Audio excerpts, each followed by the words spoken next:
Did you know that we are all richer than we think? Because our data is a hidden treasure. That's a statement. Exactly. And I'm not only going to explain why this is true. In this episode, we also show how to stop giving that treasure away for free and start building your own data treasure. Great. One reason to stick around today, 5 quick tips I wished I knew earlier. So, hello everyone again. Great to have you with us. Robin, why are we sitting down here every week? What is that podcast for? Yeah, hi, thanks. I think with this podcast series, we want to create awareness exactly about that, what you just said, that we are all much, much richer than we think. Because every one of us is sitting on a huge data treasure that we create every day, almost without noticing and with almost no effort. And then we throw it all out of the window because it's convenient for us. And just under the window, big tech apps and other companies are standing laughing and catching our data treasure. So, and they call back, yeah, keep generating data and give it all to us. It's not worth anything. We just needed to run our systems and to keep everything working. And what do? We exactly that. So we use the internet every day, and for sure, it's a wonderful invention.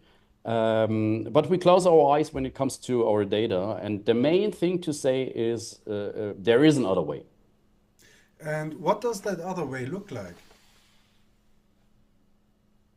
I would say, in short, we can collect all that data we create every day and store it far away from big tech in a decentralized cryptographic way. So, for example, the Dwinity Blockchain Cloud. So there we connect everything into our private digital twin and start building a really unique data set about that. That means from this data concentration, something new emerges that hasn't existed before, and that is real value. Okay, wow, let's break it down step by step. Rewind 20 years. What happened? Yeah, almost without noticing, we have built a second existence. This second existence is not made out of blood and bone, but it's a digital existence. So unlocking your phone, ordering coffee, chatting, navigating, listening to music. Every tiny moment leaves traces, clicks, pics, locations, purchases, sleep patterns, workout minutes, invoices, messages, all that. So on their own, each crumb is nothing, but together they create a moving picture or a moving mirror of your life. So each of us already has something like a shadow self? Would you say that?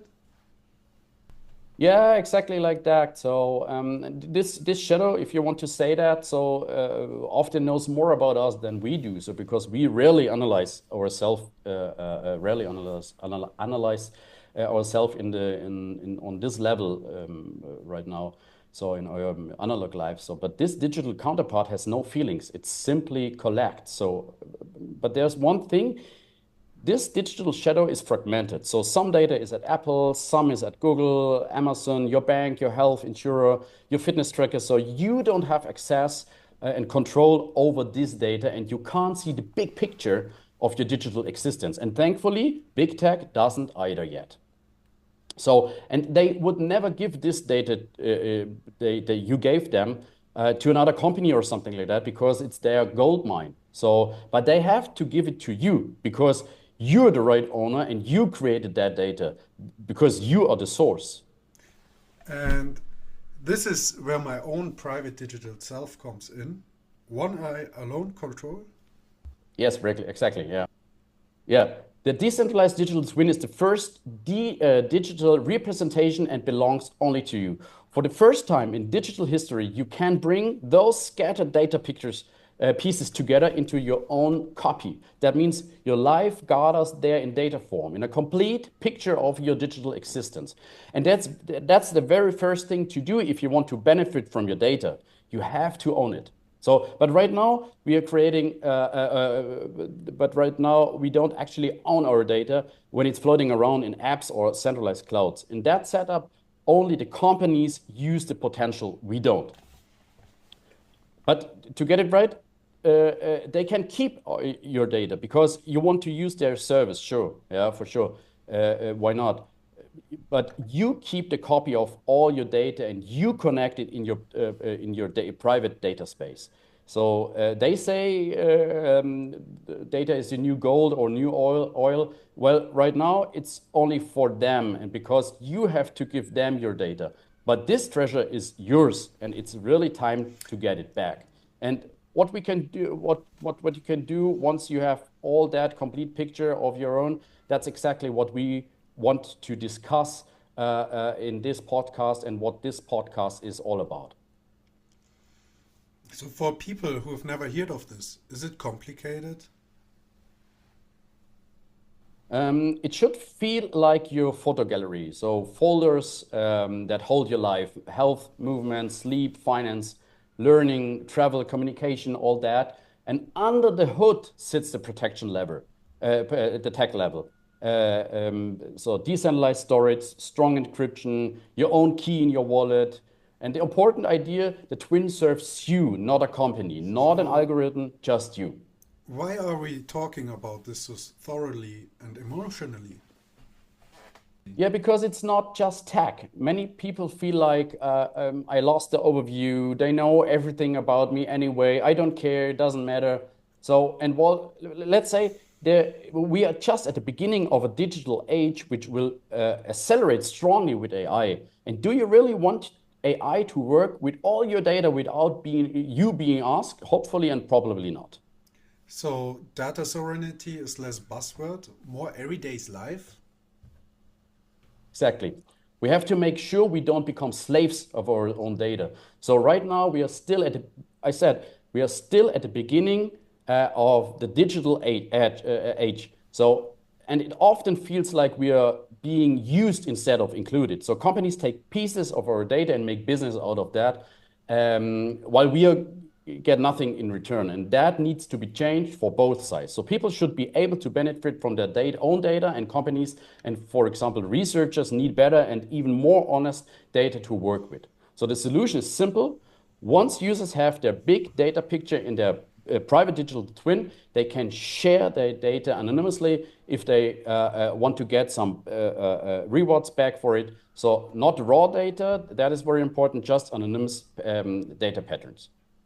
So everyone wins. Companies create better products because they really understand people. Medical research can make much better progress because it finally gets real life data, and users are no longer taken advantage but rewarded fairly.